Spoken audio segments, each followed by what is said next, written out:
Subscribe कीजिए the special teacher channel को और इस बेल आइकन को दबाएं हमारे लेटेस्ट वीडियो सबसे पहले देखने के लिए। नमस्कार दोस्तों, आप सभी का स्वागत है आपके अपने चैनल द स्पेशल टीचर में। मैं हूं आपका दोस्त गुरविंदर पाल शर्मा। दोस्तों, जैसा कि आप लोगों को बताया गया था, हम इस चैनल पे डिप्लोमा इन स्पेशल एजुकेशन की क्लासेस कंडक्ट करवाएंगे। तो दोस्तों, आज की इस वीडियो में हम उन क्लासेस की शुरुआत करते हैं।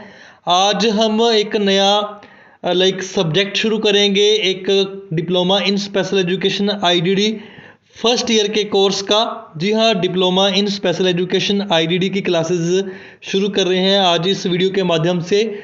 आप अगर इस चैनल पे फर्स्ट टाइम आए हैं तो मेक श्योर चैनल को जरूर सब्सक्राइब करके साथ लगे बेल के आइकन को प्रेस कर दें, ताकि जब भी मैं कोई भी वीडियो पोस्ट करूं उसकी अपडेट आपको मिलती रहे।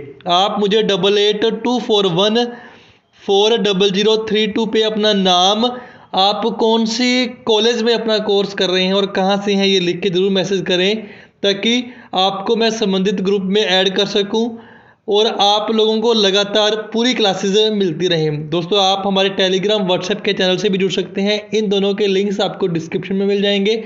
लेकिन आप अपने नाम और अपनी सिटी का नाम, आप कहाँ से, आप कौन सा कोर्स कौन से ईयर में है, वो ज़रूर मैसेज कर दें इस नंबर पर व्हाट्सएप करके। तो दोस्तों, शुरू करते हैं आज की अपनी क्लास।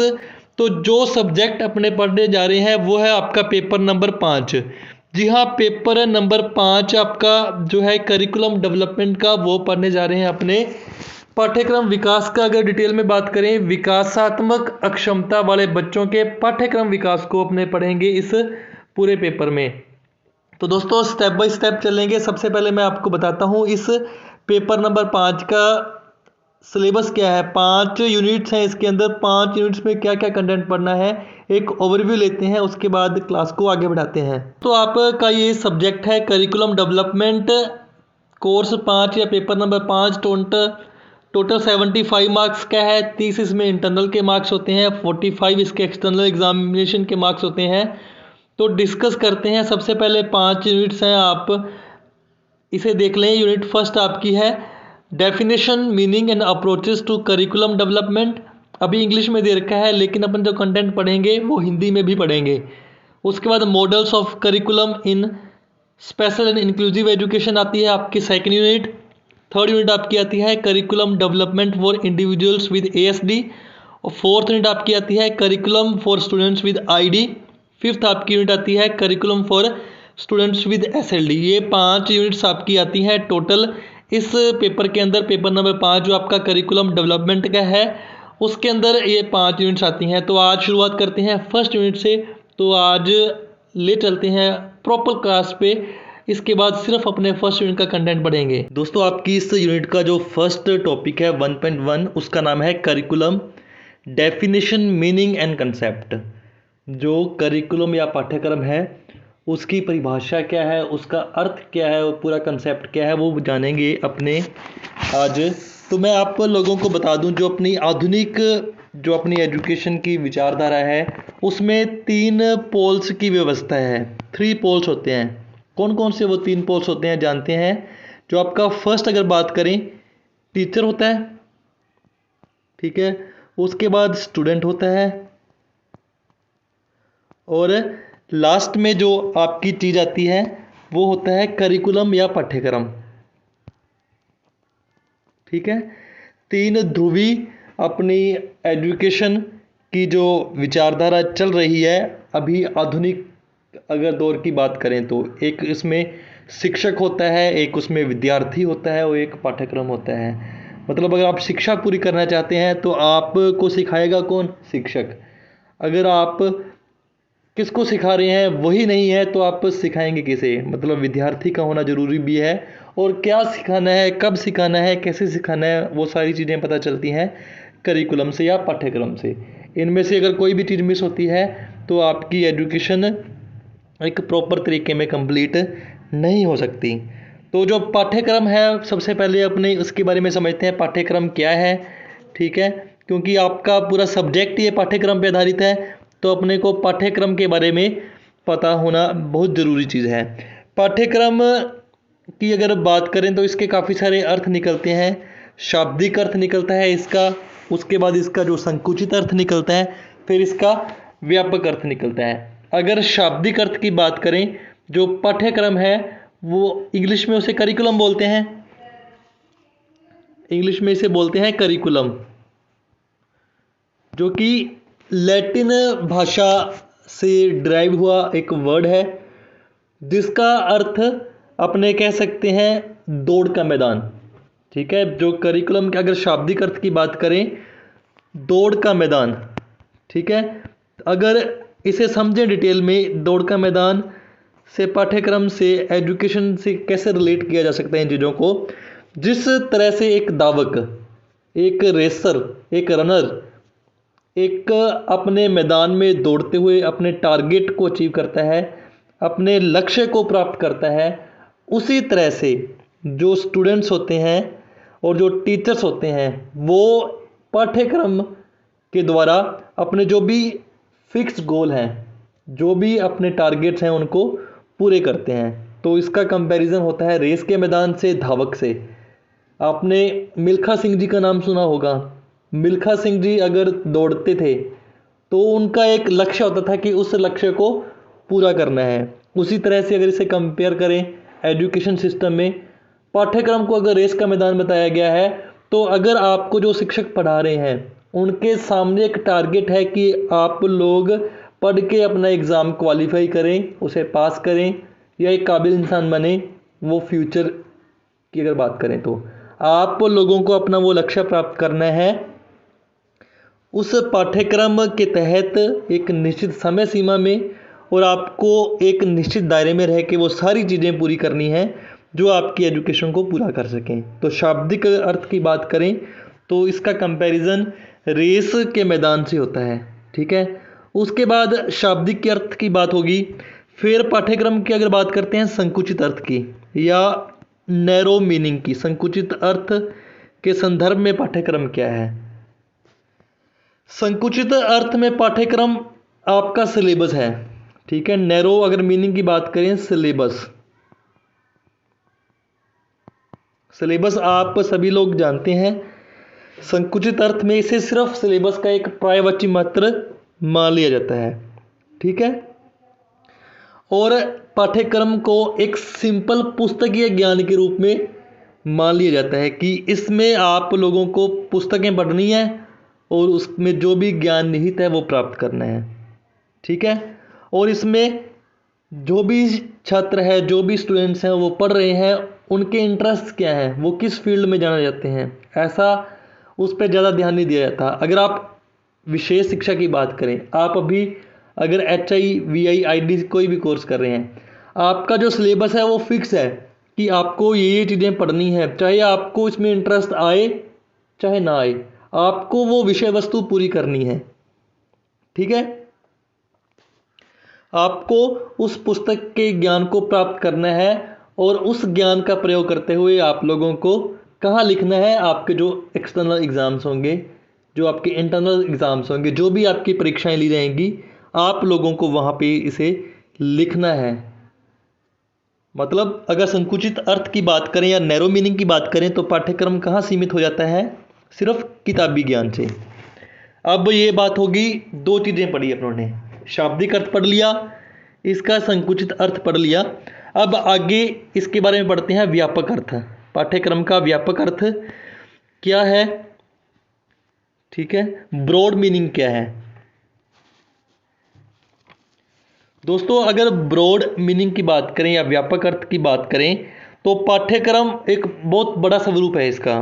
ठीक है, इसके अंदर समस्त अनुभवों का समावेश हो जाता है। जितने भी अनुभव एक विद्यार्थी, एक बालक के हो सकते हैं, वो सारे अनुभवों को सम्मिलित इसके अंदर कर लिया जाता है, जिससे उसका सर्वांगीण विकास हो सके। ठीक है, इसमें क्या क्या हो सकता है, इसमें आपकी जो पढ़ाई है, किताबी ज्ञान है, वो भी हो सकता है, आपके खेल भी हो सकते हैं, आपका संगीत हो सकता है, मतलब अदर करिकुलर एक्टिविटीज़ भी हो सकती हैं, मतलब अन्य अन्य जो क्रियाएं अनेक प्रकार की आपके हो सकती हैं, वो सारी इसमें सम्मिलित हो जाती हैं ताकि किसी भी बालक का जो पढ़ रहा है उसका सर्वांगीण विकास हो सके। अब इसके बारे में जो मुदालियर कमीशन है, मुदालियर कमीशन,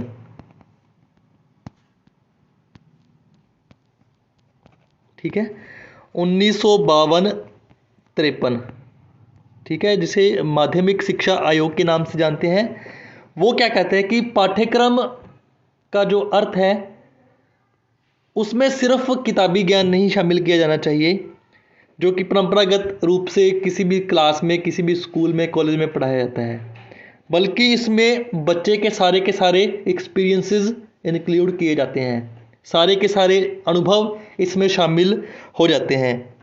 कैसे कैसे अनुभव? ऐसे सारे अनुभव जो कि बच्चा विद्यालय में ग्रहण करता है। अगर आप स्कूल कॉलेज की बात करें, अगर आप साइंस के स्टूडेंट थे, आप स्कूल में जाते थे, आप अपनी प्रैक्टिकल की लैब में गए होंगे, केमिस्ट्री लैब में, फिजिक्स लैब में, आप वहाँ प्रैक्टिकल्स करते थे, वहाँ आपको बहुत कुछ सीखने को मिलता था। अगर आप ऐसे स्टूडेंट थे जो कि स्पोर्ट्स भी था, जिनके पास खेलते थे आप, अगर आपके पास स्पोर्ट्स था भी नहीं, नॉर्मल भी रिसेस टाइम में बच्चे खेलते हैं, तो उनके पास जो उस समय अनुभव आ रहे हैं वो भी इसमें शामिल हैं। इसके अलावा अगर आप लाइब्रेरी में जाते हैं, वहाँ पे आपको नए नए एक्सपीरियंस मिलते हैं, वो भी इसमें शामिल हैं। मतलब अगर आप स्कूल के अंदर एंटर करके स्कूल के अंदर जो भी आपको एक्सपीरियंस मिल रहे हैं, चाहे वो आपकी एक्टिविटीज़ के दौरान मिलें, आपकी पढ़ाई के दौरान मिलें, आपके खेलने में मिलें, ठीक है, आपकी लाइब्रेरी में मिलें, आपकी प्रयोगशाला में मिलें, स्कूल बाउंड्री के अंदर जितने भी आपको अनुभव मिलते हैं वो सारे के सारे इसके अंदर शामिल होते हैं, ठीक है। ये आयोग बोलता है पाठ्यक्रम के बारे में। अब आप लोगों का फर्स्ट अगर कंसेप्ट की बात करूं तो क्लियर हो चुका होगा कि आप लोगों को पाठ्यक्रम के बारे में पता चल गया, पाठ्यक्रम क्या होता है, इसके अलग अलग 3 अर्थ कौन कौन से हैं, मुदालियर आयोग में इसके बारे में क्या बोला गया है। तो आप ऐसे अगर समझेंगे तो आपको ये सब्जेक्ट आसान भी लगेगा और अपनी कॉपी में अच्छे से लिख भी पाएंगे, ठीक है। तो आगे बढ़ने से पहले मैं आप लोगों को दोबारा से फिर रिमाइंड करा दूं कि अगर आप इस चैनल पे फर्स्ट टाइम आए हैं तो आप इस द स्पेशल टीचर चैनल को ज़रूर सब्सक्राइब कर लें और साथ लगे बेल के आइकन को प्रेस कर दें ताकि जब भी मैं कोई वीडियो पोस्ट करूं उसकी नोटिफिकेशन आपको आ जाए। आप 8824140032 पे अपना नाम, आप कौन से कॉलेज से किस क्लास में पढ़ रहे हैं वो लिख के भेज दें ताकि आप लोगों को प्रॉपर क्लासेस की नोटिफिकेशन मैं सेंड कर सकूं। आप हमारे टेलीग्राम और व्हाट्सएप के चैनल से भी जुड़ जाएं, इनके लिंक्स आपको डिस्क्रिप्शन में मिल जाएंगे। अब आगे बढ़ते हैं टॉपिक में, आगे देखते हैं आगे क्या है। अब आगे आपको पढ़नी है परिभाषाएं। एग्ज़ाम में क्वेश्चन आए तो आपको प्रॉपर तरीके से हेडिंग बना के लिखना है ताकि आप लोगों को एग्जामिनर अच्छे मार्क्स दे, आपको फेल ना कर सके, बाकी अच्छे मार्क्स दे। अब परिभाषाओं में अगर बात करें किन किन की परिभाषा आती है इसके अंदर पाठ्यक्रम के बारे में, सबसे पहले बात करते हैं मुनेरो के अनुसार। मुनेरो एक व्यक्ति हुए हैं, इनके अनुसार पाठ्यक्रम क्या है। पाठ्यक्रम में वे सभी अनुभव सम्मिलित हैं जिन्हें शिक्षा के उद्देश्यों की पूर्ति के लिए विद्यालय प्रयोग में लाता है। मुनेरो क्या कहते हैं कि पाठ्यक्रम में वो सारे अनुभव, जितने भी एक्सपीरियंसेस शिक्षा के उद्देश्यों को पूरा करने के लिए विद्यालय काम में लेता है, वो सारे के सारे अनुभव पाठ्यक्रम में निहित होते हैं। पाठ्यक्रम में वो सारा कुछ एक्सपीरियंस, सारे अनुभव शामिल हो जाते हैं जो कि शिक्षा को पूरी करने के लिए, शिक्षा को पूर्ण करने के लिए एक विद्यालय काम में लेता है। ये मुनेरो जी ने कहा। आप लोगों को परिभाषाएं याद करनी है, उसके बाद जब भी आप अपनी कॉपी में लिखें तो आप प्रॉपर लिखें कि मुनेरो के अनुसार पाठ्यक्रम की परिभाषा। ऐसे लिखेंगे आपके एग्जामिनर पे अच्छा प्रभाव पड़ेगा इस चीज़ का। आगे बढ़ते हैं, आगे देखते हैं कौन है अगले व्यक्ति जिन्होंने परिभाषा दी पाठ्यक्रम की। आगे देखते हैं कर्निगम के अनुसार। कर्निगम के अनुसार अब देखते हैं कि पाठ्यक्रम की परिभाषा कर्निगम ने क्या दी। कर्निगम बढ़िया तुकबंदी का यूज़ करते हुए बोलते हैं कि कलाकार के हाथ में यह एक पाठ्यक्रम साधन है जिसके द्वारा वह पदार्थ को अपने आदर्श के अनुसार अपने स्टूडियो में डाल सके। कलाकार के हाथ में यह एक पाठ्यक्रम साधन है, मतलब शिक्षक को बता रहे हैं कि कलाकार है, ठीक है, उनके हाथ में एक साधन है जिसके द्वारा पदार्थ, ठीक है, पदार्थ मतलब शिक्षार्थी मतलब विद्यार्थी को अपने आदर्श मतलब उद्देश्यों के अनुसार अपने स्टूडियो में डाल सके, मतलब स्कूल में डाल सके। मतलब शिक्षक के हाथ में एक साधन है, ठीक है, जिससे शिक्षार्थी को विद्यार्थी को उनके उद्देश्यों की प्राप्ति के लिए अपने अकॉर्डिंग वो ढाल सके, अपने अकॉर्डिंग उन्हें सेट कर सके। ये कर्निघन बोलते हैं पाठ्यक्रम के बारे में। उसके बाद अगर नेक्स्ट अपने देखें, नेक्स्ट परिभाषा दे रखी है फ्रोबेल जी ने। फ्रोबेल पाठ्यक्रम के बारे में क्या बोलते हैं वो पढ़ते हैं अपने। फ्रोबेल के अनुसार पाठ्यक्रम को मानव जाति के संपूर्ण ज्ञान एवं अनुभवों का निचोड़ समझा जाना चाहिए। मतलब मानव जाति के संपूर्ण ज्ञान, जो भी मानव जाति को ज्ञान है, जो भी अनुभव है, उनका अगर निचोड़ है वो क्या है, पाठ्यक्रम है। ये कहा है फ्रोबेल जी ने। फ्रोबेल जी के अनुसार पाठ्यक्रम की परिभाषा ये हो गई। अब आगे पढ़ते हैं। एक शिक्षा शास्त्री का नाम नहीं दे रखा, उन्होंने क्या कहा है कि जो कुछ भी पढ़ा और सीखा जाता है उसकी क्रमबद्ध व्याख्या को पाठ्यक्रम कहते हैं। जो भी अपने पढ़ते हैं, जो भी अपने सीखते हैं, उसकी क्रमबद्ध अगर व्याख्या करें तो उसे पाठ्यक्रम बोला जाता है। ठीक है, इस प्रकार से अलग अलग शिक्षाविदों ने, अलग अलग महान शख्सियतों ने पाठ्यक्रम की परिभाषाएं दी। तो आप लोगों को इस 15 मिनट की वीडियो में मैं समझ सकता हूं कि पाठ्यक्रम के बारे में पता चल गया। मैं समझ सकता हूं कि पाठ्यक्रम की परिभाषाएं आपको समझ में आ गई। दोस्तों अब आगे एक नई चीज़ सीखते हैं, क्योंकि काफ़ी बच्चे कंफ्यूज रहते हैं कि एक चीज़ तो है पाठ्यक्रम, ठीक है, और एक चीज़ है पाठ्यचर्या। पाठ्यचर्या, इन दोनों में डिफरेंस क्या है? अगर बात करें करिकुलम और सिलेबस, इन दोनों में डिफरेंस क्या है? क्या ये दोनों चीज़ें सेम है? ये काफ़ी कंफ्यूजिंग चीज़ें रहती हैं बच्चों के लिए, लेकिन अब हम इसके बारे में भी अच्छे से समझेंगे, जानेंगे कि इन दोनों में क्या डिफरेंस है, क्या ये चीज़ है। सबसे पहले अपने बात करें अगर पाठ्यक्रम की, अगर बात करें तो पाठ्यक्रम का अगर निर्माण होता है ना, वो शिक्षण के उद्देश्यों, शिक्षण के जो उद्देश्य हैं उनको ध्यान में रखकर किया जाता है। ठीक है, शिक्षण उद्देश्यों को ध्यान में रखते हुए अपने पाठ्यक्रम का निर्माण करते हैं। इस पाठ्यक्रम के अंदर विद्यालय के अंदर होने वाली समस्त योजनाओं, समस्त क्रियाओं को समावेशित कर लिया जाता है। इसके अंदर सारी एक्टिविटीज़ को शामिल कर लिया जाता है। First point. सेकंड पॉइंट, अगर बात करें पाठ्यक्रम क्या चीज़ है, पाठ्यक्रम एक संपूर्ण चीज़ है, क्योंकि इसके अंदर सारे अनुभव आ जाते हैं, सारा ज्ञान आ जाता है इसके अंदर। पाठ्यक्रम एक संपूर्ण चीज़ है। ठीक है, उसके बाद पाठ्यक्रम को एक्शन और एक्सपीरियंस के आधार पर समझा जा सकता है। मतलब पाठ्यक्रम को क्रिया और अनुभव के आधार पर समझा जा सकता है। मतलब पहली बात, पाठ्यक्रम में शिक्षण उद्देश्यों को ध्यान में रख के बनाया जाता है। उसके बाद इसमें हर एक एक्टिविटी को शामिल कर दिया जाता है, इसमें सारा कुछ शामिल हो जाता है। उसके बाद पाठ्यक्रम में क्रिया और अनुभव के रूप में समझ सकते हैं। नेक्स्ट अगर अपने बात करें पाठ्यक्रम हुआ, पाठ्यक्रम के बाद अगर अपने जो चीज़ ज़्यादा सुनते हैं वो है पाठ्यचर्या। पाठ्यचर्या हो सकता है कि आप लोग हिंदी में कम सुनते हो, अपने मेन जो भाषा समझते हैं, मेन भाषा जो सुनते हैं वो इंग्लिश में सिलेबस वर्ड को सुनते हैं। ये क्या चीज़ है दोस्तों? जैसे पाठ्यक्रम को एक शिक्षण के उद्देश्यों को ध्यान में रख के बनाया जाता है, उसी तरह से पाठ्यचर्या को पाठ्यक्रम के आधार पर बनाया जाता है।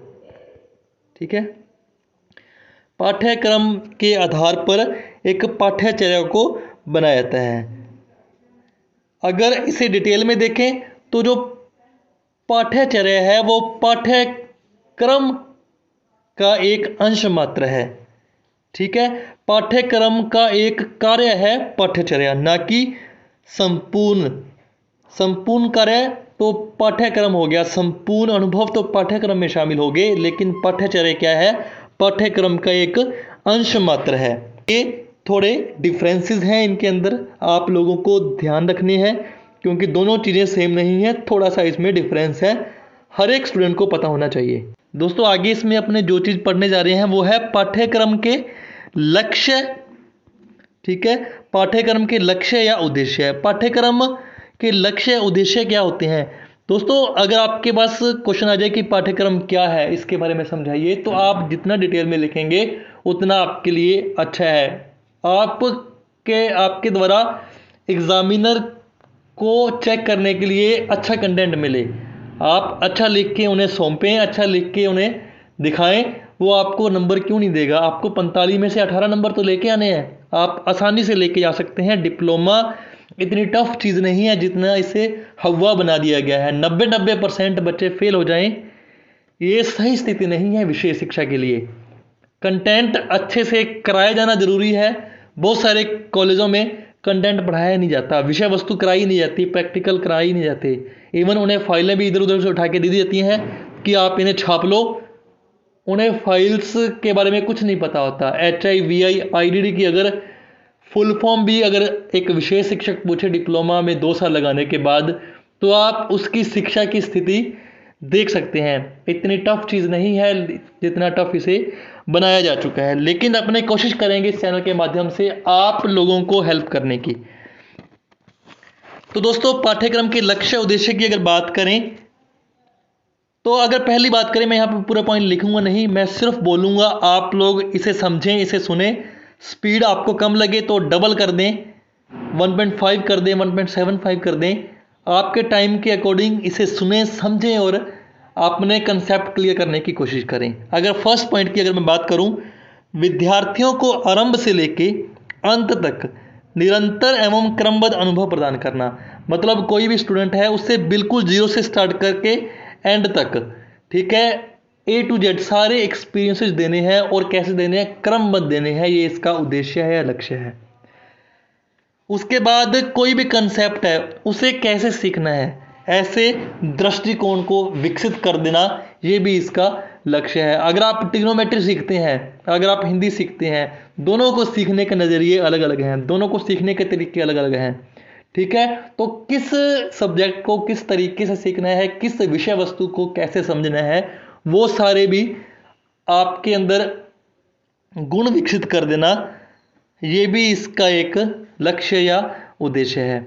आगे आगे देखें तो जो भी स्किल्स हैं, स्थानीय कौशल अगर बात करें, स्किल्स आप लोगों के अंदर डेवलप करने का मौका देना, आप लोगों को सिखाना, वो भी इसका एक उद्देश्य है। उसके बाद स्टूडेंट के उद्देश्य हो गए। इसके बाद और इसका क्या उद्देश्य है? यह शिक्षालय के समस्त छात्रों के सर्वांगीण विकास को व्यक्त तथा प्रेरित करता है।